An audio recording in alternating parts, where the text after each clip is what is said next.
uma pergunta que quase ninguém faz, mas que muda tudo. Isso que eu estou vivendo realmente começou em mim? Porque a maioria das pessoas passa a vida tentando se consertar, tentando ser mais disciplinada, tentando pensar diferente, agir diferente, mas continuo sentindo as mesmas emoções, tomando as mesmas decisões e vivendo os mesmos ciclos.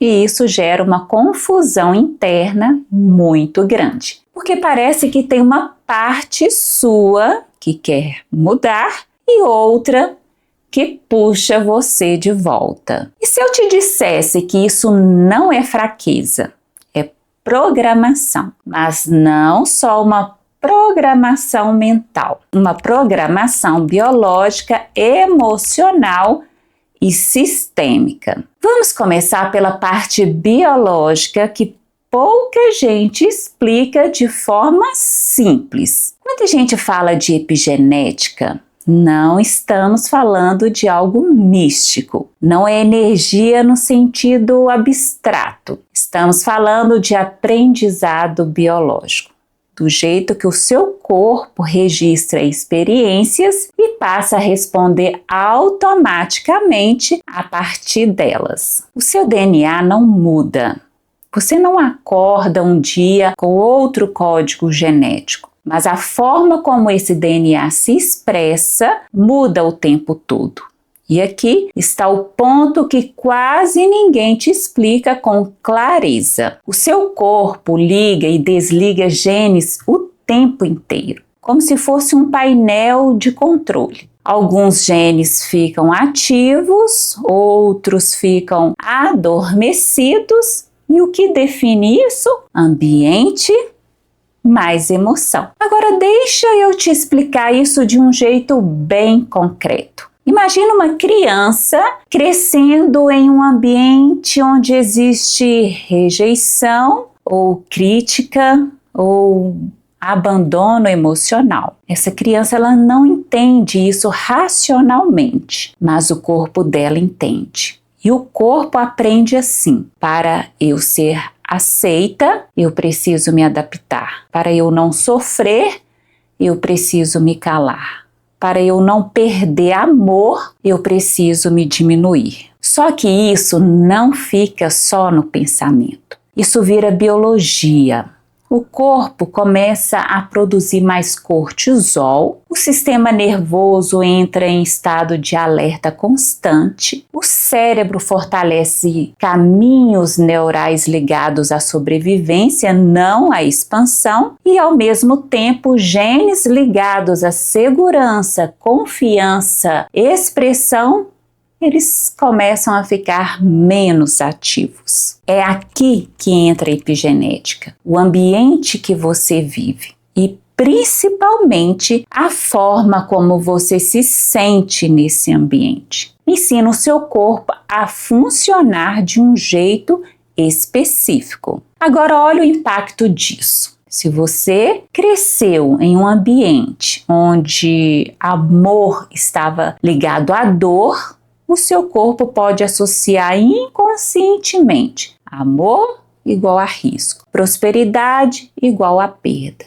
visibilidade igual a rejeição. E aí você entra em padrões que você mesma não entende. Você quer crescer, mas trava. Você quer se expor, mas se sabota. Você quer prosperar, mas não sustenta. E não é falta de força, é memória biológica. E é por isso que muitas vezes você pensa: mas por que eu faço isso? Se eu sei que não faz sentido. Porque não é só mental, é corporal, é emocional, é aprendido. Agora vem a parte mais importante. Se o ambiente e a emoção ensinaram o seu corpo a funcionar assim, um novo ambiente interno pode ensinar diferente. Quando você começa a gerar novas emoções de forma consciente, quando você começa a repetir novos comportamentos, quando você se expõe mesmo com medo, você está literalmente ensinando o seu corpo um novo padrão. E isso não é motivacional, isso é neurociência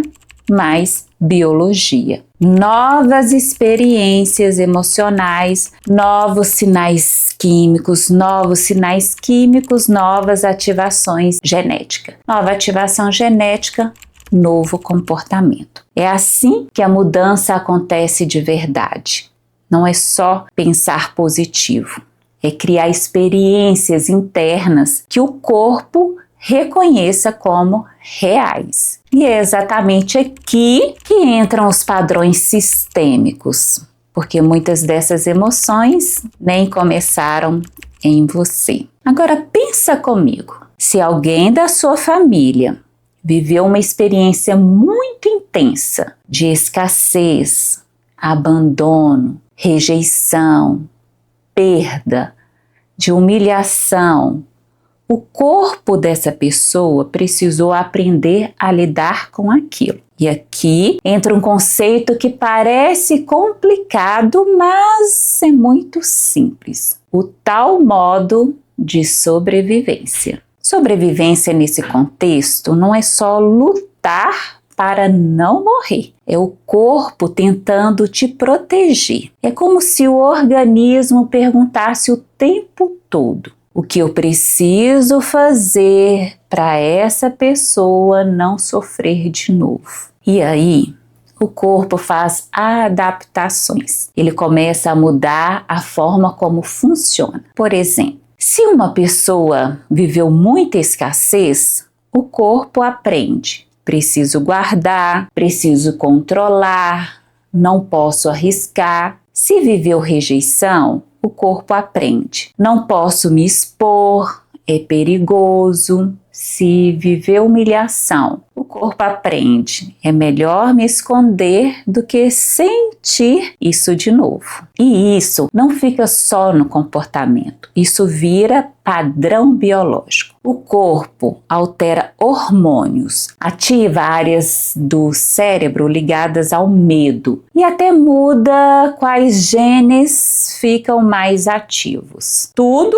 com um único objetivo: proteger. Agora vem a parte mais importante. Esse modo de sobrevivência não precisa acabar em uma geração. Ele pode continuar, mas não como uma memória consciente. Você não lembra da dor do seu avô, da sua mãe, de alguém lá atrás, mas o corpo pode herdar a forma de reagir. É como se você recebesse um jeito de sentir o mundo, uma tendência, uma resposta automática. E isso já foi observado em estudos. Descendentes de pessoas que passaram por guerra, fome, perdas muito intensas, mesmo sem terem vivido aquilo, apresentam mais sensibilidade ao estresse, reações emocionais mais fortes, tendência à ansiedade, dificuldade com segurança, estabilidade ou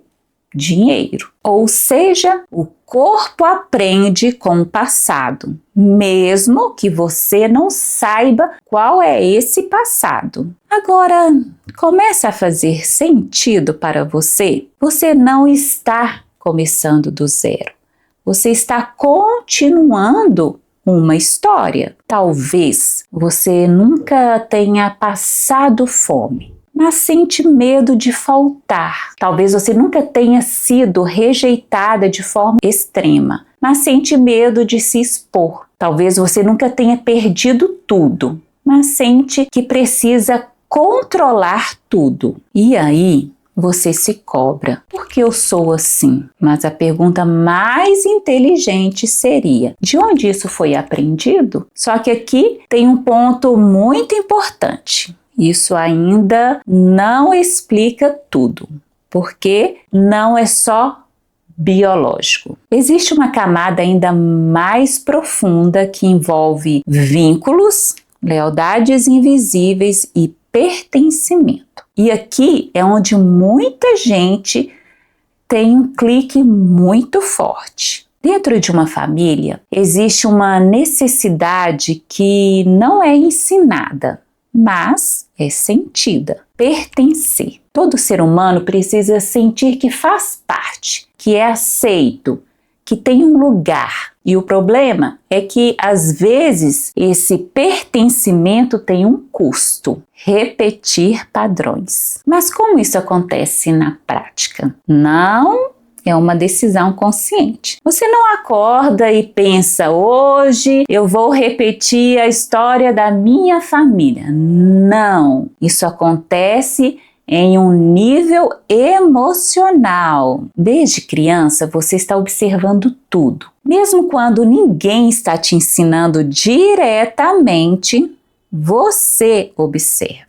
Você observa como o dinheiro entra ou falta, como as pessoas se tratam, como lidam com brigas, como lidam com sucesso, quem é valorizado, quem é excluído, e o sistema interno vai registrando. É assim que funciona ser parte dessa família. Agora presta atenção nisso. Criança não pensa: isso está certo ou errado. Ela pensa: se eu fizer diferente, será que ainda vou pertencer? Então, inconscientemente, ela se adapta. Por exemplo, se crescer na sua família significou se afastar, talvez quem cresceu ficou distante, foi criticado ou perdeu o vínculo. Uma parte sua pode parar o crescimento. Não porque você não quer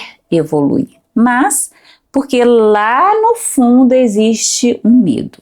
Se eu crescer, eu posso perder o amor. Se ganhar dinheiro gerou conflito, brigas, inveja, tensão, uma parte sua pode travar na prosperidade, porque o corpo associa dinheiro igual a problema. Se alguém foi excluído, esquecido ou sofreu muito, às vezes o sistema familiar carrega essa dor. E uma parte sua pode, sem perceber, repetir algo parecido. Como se dissesse: eu não te esqueço, eu fico com você. E aqui entra algo muito importante. Isso não é sabotagem no sentido de fraqueza. Isso é um movimento de amor. Só que é um amor inconsciente. Um amor que tenta manter você conectada ao sistema,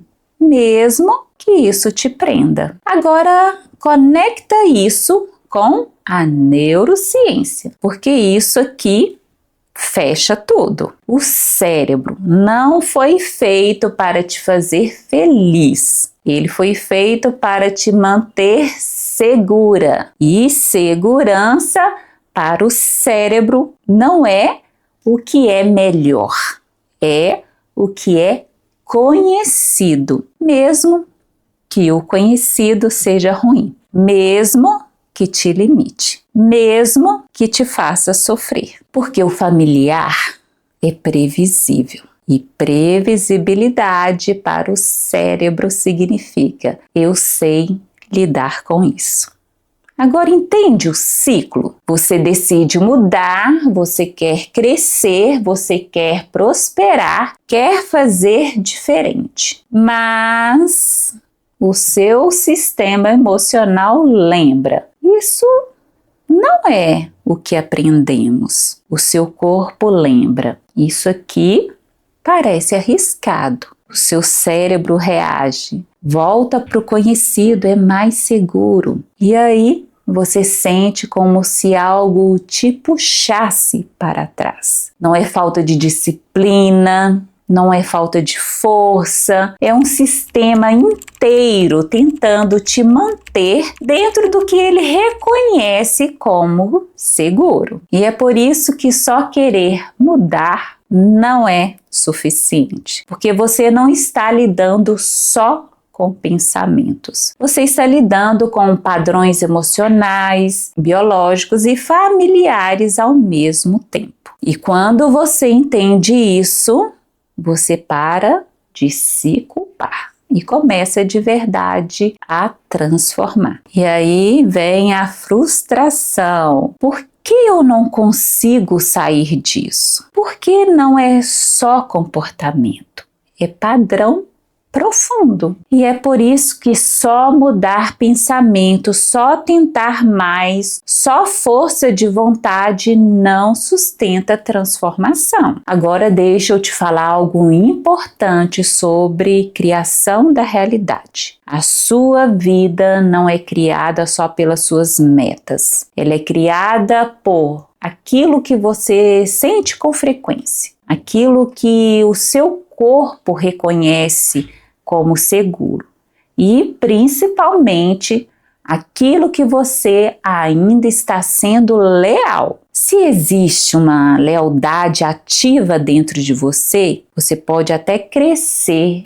evoluir, conquistar coisas, mas chega um ponto em que algo puxa você de volta. Não porque você não consegue, mas porque uma parte sua ainda não pode ir além. E foi exatamente por isso que eu fui aprofundando cada vez mais esse tema. Além da minha formação em ativista quântica com o físico indiano Amit Goswami, eu também busquei estudos e cursos com Joe Dispenza e ao longo dos anos mergulhei na integração entre cérebro, emoção e comportamento.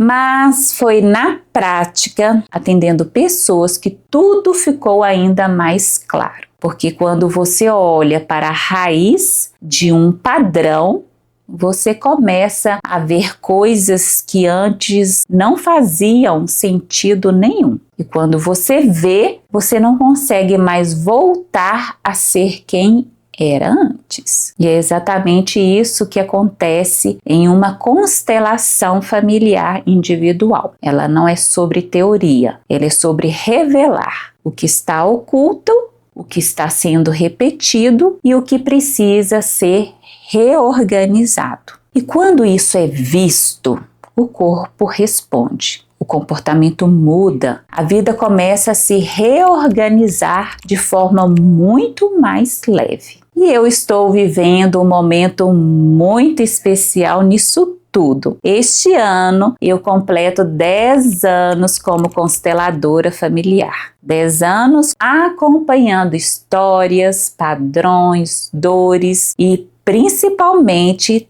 transformações reais. E por isso eu decidi abrir atendimentos individuais para quem sente que já tentou de tudo, mas sabe que existe algo mais profundo por trás. Se você quer olhar para isso de verdade, com profundidade, clareza e direção, acesse o link que está na descrição. E antes de sair, me conta aqui, qual padrão você mais sente que se repete na sua vida hoje? Porque a partir do momento que você entende o que te prende, você começa de verdade a se libertar. Até o próximo vídeo.